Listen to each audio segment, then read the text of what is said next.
Hey everyone, it's Carissa at Sprinkled with Glitter. Thanks for stopping by today. Today I have a project featuring this new stamp set. This is from the Simon Says Stamp Reason to Smile release. It's called Spring Flowers. And I am going to be doing a little bit of sparkle watercolor with it. I'm going to be using the Spectrum Noir, and I don't even know if I'm saying that right. Please forgive me. I speak Spanish, not French, but I'm going to be using the sparkle pens from that company to create a little bit of a sparkle effect on my card front here and over my watercolor. I'm actually going to be using the colors of those Spectrum Noir I can't say that. Sparkle pens to actually do some of the watercoloring, but I'm going to show you two ways to do it. So I'm positioning all of my stamps onto that Tim Holtz watercolor paper and just kind of figuring out my positioning here. And you saw me create a little mask using just some regular Post-it notes. And I'm stamping my stem first. I've inked it up with some Versamark ink. I've stamped it onto that Tim Holtz watercolor cardstock. And I just removed a little bit of the ink at the top of those stems in order to be able to connect my flowers to those stems. So you're seeing me here, I'm actually creating several of these at one time. I've stamped 3 of those stems onto watercolor cardstock, and then I went ahead and white heat embossed those. And I'm using my Misty because once I have these positioned onto the card fronts, since these card fronts are all the same size, I don't have to reposition the stamps every time I want to go to line them up. So once I have all of those stems embossed, I'm going to move on to my next image, which is this larger flower. And that flower I want to be at the very front of my grouping. So I'm going ahead and stamping that first. Anything that you want to be at the front of your grouping when you're doing masking, you want to stamp that first, and you work from the front back. So I've stamped that onto all of my pieces there. I've gone ahead and white heat embossed those once again. And now I'm going to use that mask that I created earlier. Now you saw I only cut the left side of that mask. I didn't waste my time cutting all the way around it because I knew I only needed to mask the left side of that flower there. So I'm positioning that mask over the image that I've already stamped. I'm prepping my cardstock again, my watercolor cardstock with that EK Success powder tool. And then I'll just position that second blossom there right on top of the second stem, pick it up with the door of my Misty, and then repeat that process all over again. I'm just white heat embossing this. Now, if I was smart, which I'm not, I would have gone ahead and stamped my leaf along with this because they don't interfere with each other. And I could have just stamped it all at once, but I really wasn't thinking ahead. So I went ahead and embossed all of these second flowers.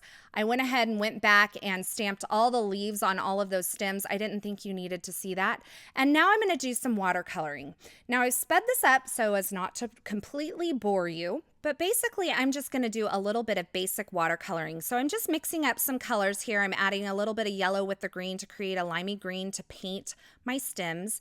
And then for my flowers, I've mixed kind of a coral, so a pink and an orange together, and then a purple and a pink together. Now I'm going to add my pigment. I want it to be the heaviest at the tips of these petals. So I'm taking and I'm adding the pigment along the top and then just pulling it down with a wet brush. Now I wanted to add more pigment, but this was starting to dry. So you don't want to add it on damp paper. So I just went ahead and heat set it and then came back in and intensified some of those areas that I wanted to add more color to. So I'm going to add the sparkle to that one later, but for now I want to show you these sparkle pens from that company that I can't say. So these actually come in colors as well as clear, which is similar to the Zig Wink of Stella system.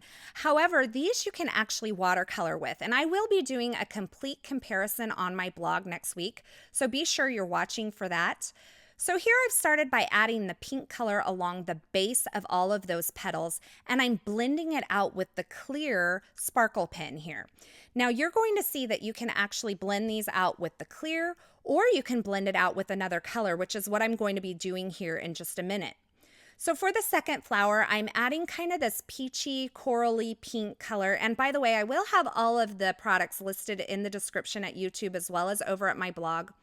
I've added that around the base once again, and I'm blending it out with the clear here. However, I just wanted to intensify some of that color around the base, so I am layering that same pink marker over it, and then I'm going to blend it out a little bit with that peach color and then blend the entire thing out with the clear marker here. Now, once again, wanted to add a little bit more depth to the base of that second flower there on the left-hand side. So I added a little bit of red around the bottom of that and blended it out.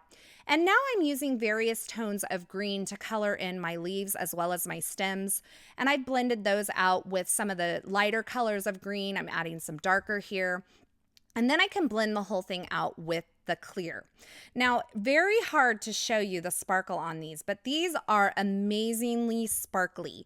And it is a true clear sparkle. I feel like the Zig Wink of Stella has a little bit of a gold tinge to the glitter that they use. This is a true clear sparkle, and I really love the results of these. So now I am going to put the cards together, and I'm going to do a little partial die cutting with this. So I'm using my on the edge cutting pad here. It's kind of like a miniature cutting pad. And I am just cutting right up to the stem on this stitched rectangle die. And then I'm moving it and just cutting the corner of this stitched rectangle die. So I've skipped over the part where the stem comes out of the bottom of that rectangle. And then finally, I'm going to reposition the cutting pad here and just cut this upper corner. So what I've created here is I've cut the rectangle out and I've added that stitching, but I've skipped over all of the parts where my image comes out of that rectangle. So my stem will extend beyond it, as well as that flower on the left will extend beyond the stitched rectangle. And then I'll just use my scissors to cut around the images that are left there. So it's a little bit of partial die cutting here and kind of a fun and different way to add these to your card front. So now I'm just adding a little bit of foam adhesive to the back of that little focal area that I've created, and I'm matting it with a little bit of this Tim Holtz metallic cardstock and gold. I've just cut it to be slightly larger than the rectangle, and I haven't worried about the parts that extend beyond the rectangle. I just cut it to fit the rectangle, the stitched rectangle that I partially die cut. Now I've brought my die cut machine back in here because I'm going to just die cut a couple more elements for my card front. I'm starting with this black and white striped pattern paper from Avery Elle, and I'm using a My Favorite Things fishtail flag die cut to cut that out. And then I'm using this stitch circle from My Favorite Things to cut a piece of vellum. And I'm going to just kind of layer these over. I felt like the vellum kind of diffused that really bold black and white a little bit and allowed those flowers to kind of take center stage where they overlap the black and white pattern paper. So you're going to see me attach this onto my card front there with a little tape runner adhesive. And then I'm going to add my vellum circle right over the top of that. And I'm kind of positioning it where those flowers will kind of overlap that black and white pattern paper. Now I decided to go ahead and add some stitch lines to this, so I've taken this over to my sewing machine and just added a couple of lines of gold stitching along the edge of that banner. And now I'm just securing those threads, those loose threads, to the back of the card front using a little Be Creative tape. And now I'm going to position my focal image here onto the front of my card. And I decided to add a little bit more dimension by adding another layer of foam tape. And I'm going to attach it onto the card front at a bit of an angle, just to kind of, for something a little bit different. And for my sentiment, I've just used my Dymo label maker to stamp out or print out this word hello.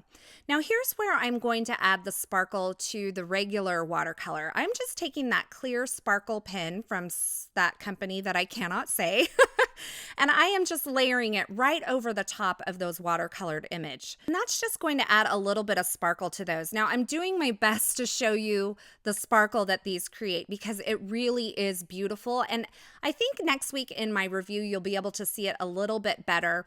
But that completes my card projects for today. So this is the one that I actually watercolored using the colors of the Spectrum Noir sparkle pens, and you can see the beautiful blending that you get there. And then the second one here is the one that I created just adding the sparkle over the top of the regular watercolor. So I hope you've enjoyed these projects today. I hope you've found a way that you can add a little bit of sparkle to your watercolor. Thanks for stopping by. I hope you enjoyed this video, and until next time, I hope you have a fabulous day.